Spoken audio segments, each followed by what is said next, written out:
The Ugly Duckling. One fine spring day, a duck sat on her nest.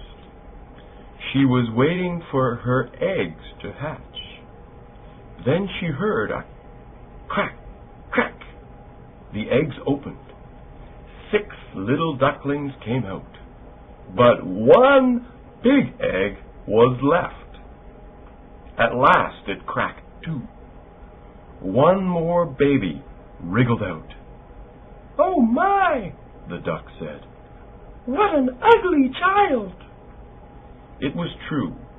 The last duckling was big and ugly.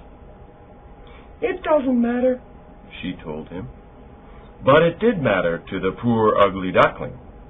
The other ducks didn't like him. They wouldn't let him swim with them.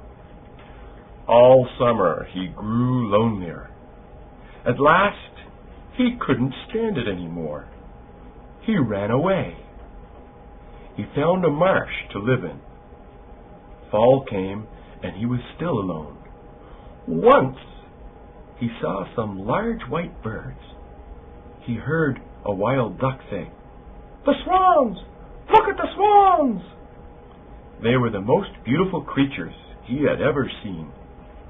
He stayed alive all winter, but he had a hard time. When it was bitter cold, he almost froze to death. The snow made food hard to find. The spring came. Suddenly he longed to fly away. He flapped his wings. They were strong. They lifted him into the warm air. He soared high above the marsh and left it forever. He flew and flew. It was wonderful. When night came, he settled on a pond to sleep. The sun rose. He woke up and found that he was not alone. 3 swans were floating towards him. "How beautiful they are," he thought. "But I am so ugly. They won't want me here." He spread his wings to fly off. As he rose, he saw himself in the water.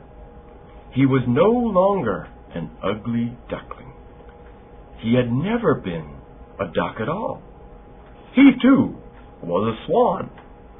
The other swans soared up to join him. "Welcome," they said. "Come with us." And so, full of joy at last, the beautiful young swan flew off with his new friends. Oh, Hans Christian Andersen might have been writing about himself in this story. He too was a poor and lonely child, but when he grew up, he became a great and famous writer, known all around the world, actually.